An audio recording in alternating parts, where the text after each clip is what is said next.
दोस्तों, इस दुनिया में ऐसी कोई भी समस्या नहीं है जिसका कोई निवारण नहीं है। लेकिन लोग अपनी परेशानियों से छुटकारा पाने के लिए जल्दीबाजी में गलत कदम उठा लेते हैं और केवल उनकी एक छोटी सी गलती की वजह से ना जाने कितने लोगों की जिंदगी बर्बाद हो जाती है। आज की कहानी में भी कुछ ऐसा ही होता है। दोस्तों, ये सच्ची घटना है मध्य प्रदेश की। एक व्यक्ति जिसका नाम अजय होता है और उसकी उम्र 28 साल की होती है। दोस्तों, अजय की शादी बहुत पहले हो गई थी और अजय की पत्नी का नाम मंजू होता है जिसकी उम्र 25 साल की होती है। दोस्तों, अजय अपने घर में एक छोटे से किराने की दुकान चलाता था और थोड़ा बहुत पैसा भी कमा लेता था और बड़ी मुश्किल से अपने और अपनी पत्नी की जीविका चलाता था। मैं बात कर रहा हूं 25 अगस्त 2020 की। रात का समय था। अजय और उसकी पत्नी दोनों एक साथ खाना खाते हैं और खाना खाने के बाद दोनों सो जाते हैं। लेकिन जब सुबह में मंजू की नींद खुलती है तो वो देखती है कि उसका पति अजय पंखे से लटका हुआ है और ये सब देखकर वो जोर जोर से चिल्लाने लगती है, चीखने लगती है। मंजू की चीख पुकार सुनकर उसके आसपास के लोग भी इकट्ठा हो जाते हैं। पर जब उन लोगों को पता चलता है कि अजय के साथ ये हादसा हुआ है तो ज्यादा समय ना गवाते हुए वो लोग तुरंत पुलिस वालों को सूचना देते हैं और तुरंत मौके पर पुलिस आ जाती है और सबसे पहले अजय के बॉडी को पंखे से नीचे उतारती है। उसके बाद पुलिस वाले जब अजय के डेड बॉडी को चेक करते हैं तो पता चलता है कि अजय के शरीर पर कोई भी चोट के और घाव के निशान नहीं थे। उसके बगल में ही बैठकर उसकी पत्नी मंजू जो है वो जोर जोर से रो रही थी, चीख रही थी, चिल्ला रही थी। लेकिन दोस्तों, जब पुलिस इस घटना के बारे में मंजू से पूछताछ करते हैं तब मंजू बताती है कि साहब, रात का समय था, हम दोनों ने अच्छे से खाना पीना खाया और खाना पीना खाने के बाद हम दोनों सो गए थे। लेकिन जब सुबह में मेरी नींद खुलती है तब मैं अपने पति को इस हालत में देखती हूँ। लेकिन दोस्तों, पुलिस वालों को मंजू के ऊपर भरोसा नहीं हो रहा था। तब पुलिस वाले फिर से मंजू से पूछते हैं कि आखिरकार तुम्हारा पति अजय इस तरीके से ऐसा कदम क्यों उठाया है। उसके बाद दोस्तों, मंजू पुलिस वालों को बताती है कि साहब, इस बारे में तो मुझे कुछ नहीं पता है, लेकिन मैं इतना बता सकती हूँ कि अजय काफी दिनों से बहुत ज्यादा परेशान नजर आ रहा था। हालांकि मैंने अपने पति से इस बारे में पूछा भी था, लेकिन अजय ने मुझे कुछ भी नहीं बताया। उसके बाद दोस्तों, पुलिस अजय के बॉडी को अपने कब्जे में लेती है और उसको पोस्टमार्टम के लिए भेज दिया जाता है। देखते ही देखते 2 दिन गुजर जाते हैं और जब पोस्टमार्टम की रिपोर्ट आती है तो पोस्टमार्टम रिपोर्ट में चौंकाने वाला खुलासा होता है, जिसको देखने के बाद पुलिस भी हैरान हो जाती है। दोस्तों, बहुत ही इंटरेस्टिंग कहानी है, दिल को छू जाने वाली कहानी है।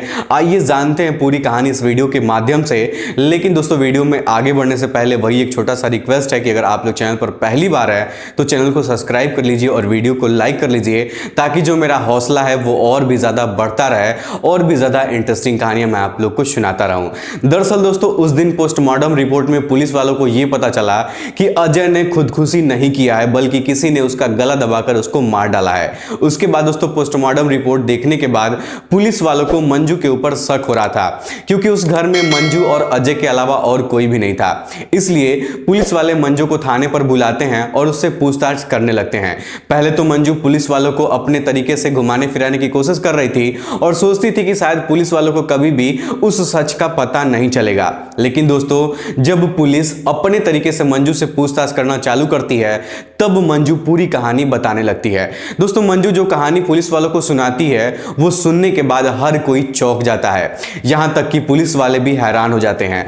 दरअसल दोस्तों, इस कहानी की शुरुआत होती है जब अजय मंजू से शादी करके मंजू को अपने घर लेकर आता है। दोस्तों, मंजू दिखने में बहुत ही खूबसूरत थी, लेकिन दोस्तों, अजय शादी करने से पहले दूसरों के खेत में जाकर मजदूरी करने का काम करता था। लेकिन जब अजय मंजू से शादी करता है तो वो खेत में काम करना छोड़ देता है और अपने घर में एक छोटा सा किराने की दुकान खोल लेता है और उसी को चलाने लगता है, जिससे वो थोड़ा बहुत पैसा भी कमा लेता था। लेकिन दोस्तों, जब कुछ वक्त गुजरता है और घर की स्थिति में कोई बदलाव नहीं आता है, तब मंजू अपने पति अजय से कहती है कि क्यों ना हम लोग दुकान की आड़ में शराब बेचने का काम शुरू कर दे। लेकिन दोस्तों, अजय मंजू को मना करता है और कहता है कि नहीं, ये सब अच्छा काम नहीं है, भले से हम लोग कम पैसा कमाते हैं लेकिन अच्छे से अपनी जिंदगी तो जीते हैं। उसके बाद दोस्तों, अजय अपनी पत्नी से से कहता है कि अगर हम लोग शराब बेचने का काम करेंगे तो हो सकता है कि कभी हम लोग को पुलिस वालों का भी सामना करना पड़ जाए। लेकिन दोस्तों मंजू अजय से कहती है कि तुम उसकी चिंता ना करो, पुलिस वालों को मैं संभाल लूंगी और कोई भी दिक्कत परेशानी नहीं आएगी। दोस्तों अजय फिर भी मंजू से कहता है कि नहीं, ये सब नहीं करूंगा, ये सब अच्छा काम नहीं है। लेकिन दोस्तों मंजू बार बार अजय को समझाती है और कहती है कि दुकान चलाने से हमारी जिंदगी नहीं बदल पाएगी जब तक हम लोग कुछ और काम नहीं करेंगे। उसके बाद दोस्तों जो अजय था वो मंजू की बातों में आ जाता है और फिर बातों ही बातों में वो क्या करता है कि तुरंत बाजार जाता है और बाजार से ढेर सारे शराब का बोतल पूरा पेटी खरीद कर लेकर आता है और अपने घर पर रख देता है और अपने किराने की दुकान से चोरी छुपे शराब बेचने का काम करने लगता है, जिससे वो अच्छा खासा पैसा कमाने लगता है। दोस्तों अजय जिस गांव में रहता था उस गांव के बगल में एक गांव था और वहां पर एक व्यक्ति रहता था जिसका नाम मनोहर था। दोस्तों मनोहर की उम्र 35 साल थी। दोस्तों मनोहर अपने गांव में बहुत बड़ा जमींदार था, उसके पास ढेर सारे पैसे रुपए थे, उसका नाम उसका रुतबा भी उस गांव में था। लेकिन दोस्तों मनोहर एक नंबर का नशेड़ी था और दारूबाज था। एक दिन जब मनोहर को पता चलता है कि अजय अपने घर पर चोरी छुपे शराब बेचने का काम कर रहा है, तब वो मनोहर अब शराब लेने के लिए हमेशा अजय के घर पर जाया करता था और अजय से शराब लेकर अपने घर चला आता था। लेकिन दोस्तों इसी बीच मनोहर की नजर अजय की पत्नी मंजू पर पड़ती है और मंजू मनोहर को अच्छी लगने लगती है। उसके बाद मनोहर अब हर दिन अजय के घर पर जाने लगता है और कभी कभी ऐसा भी होता था कि वो अजय के घर पर ही शराब उससे खरीदता था और वहीं पर बैठकर पिया करता था। और जब भी मनोहर को मौका मिलता था तो वो किसी ना किसी बहाने से मंजू से थोड़ी बहुत बात भी कर लिया करता था। दोस्तों मंजू दिखने में बहुत ही खूबसूरत थी और उतनी ही तेज तड़ाक थी। एक दिन दोस्तों मंजू को जब पता चला कि मनोहर के पास ढेर सारी जमीन है, जायदाद है, उसके पास पैसे हैं, वो बहुत बड़ा आदमी है, वो बहुत अमीर घर का है, उसके बाद उसका नाम और रुतबा भी है, तब ये सब देखकर मंजू मनोहर के ऊपर पिघल जाती है और फिर अपने आप को मनोहर के हवाले कर देती है।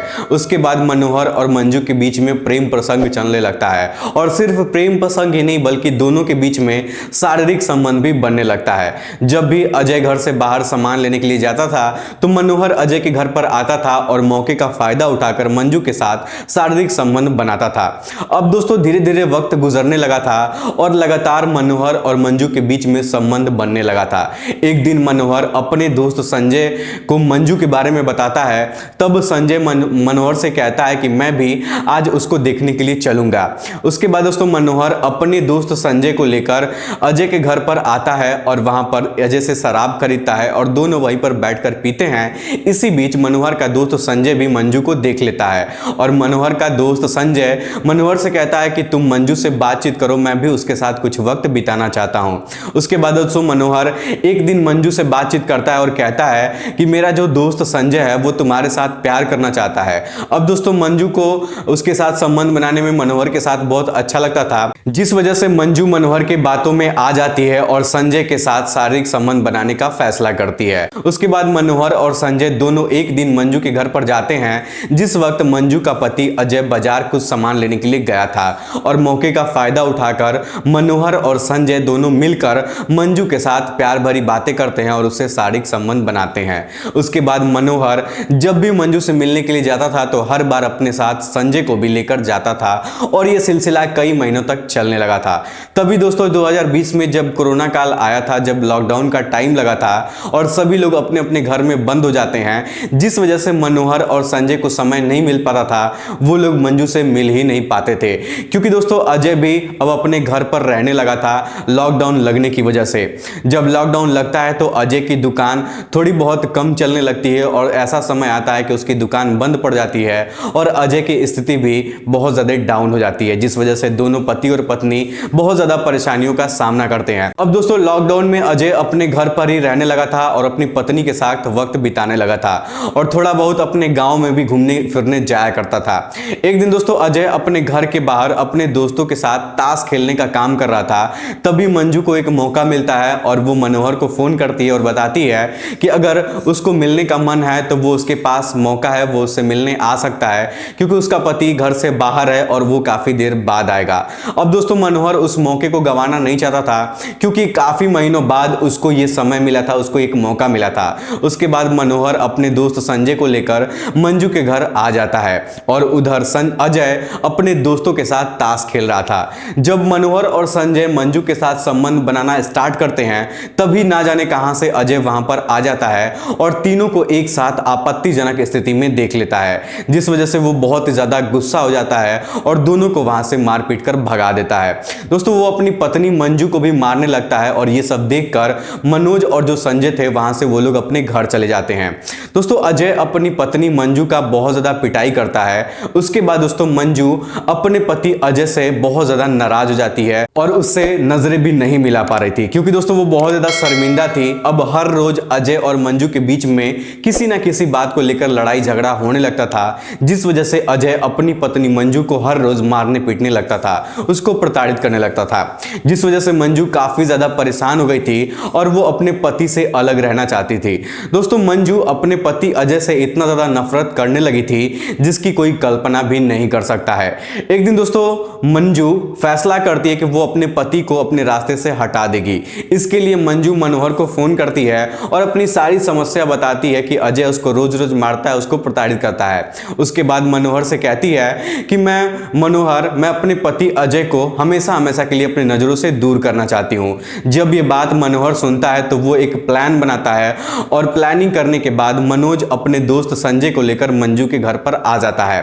दोस्तों अभी लॉकडाउन का समय चल ही रहा था और सभी लोग अपने अपने घर में कैद थे। जब अजय मनोहर और संजय को अपने घर पर देखता है तो वो बहुत ज्यादा गुस्सा हो जाता है। लेकिन दोस्तों मनोहर और संजय जैसे ही उसके घर पहुंचते हैं तो अजय से कहते हैं कि अजय भाई, जो उस दिन हम लोग के बीच में हुआ था उसमें मंजू की कोई गलती नहीं थी, हम लोगों ने उसके साथ जबरदस्ती किया था, उसमें मंजू की कोई भी गलती नहीं थी। जब ये बात अजय को पता चलता है तो अजय थोड़ा सा अफसोस होता है। लेकिन दोस्तों मनोहर और संजय दोनों मिलकर अजय से माफी मांगते हैं और कहते हैं कि मंजू को माफ कर दो, उसको मत मारा पीटा करो, हम लोग तुमसे माफी मांगते हैं और आज के बाद कभी भी हम लोग से ऐसी गलती नहीं होगी। दोस्तों मनोहर अपने गांव का नामी व्यक्ति था और उसके पास धन दौलत भी काफी ज्यादा थी, जिस वजह से लोग उसकी इज्जत करते थे। हालांकि वो भले से नशेड़ी था लेकिन फिर भी लोग उसका मान सम्मान करते थे। दोस्तों अजय मनोहर और संजय दोनों को माफ कर देता है। तब मनोहर अजय से कहता है कि अगर तुम हमको माफ कर दिए हो तो हमारे साथ बैठकर शराब पियो, तभी हमको विश्वास होगा।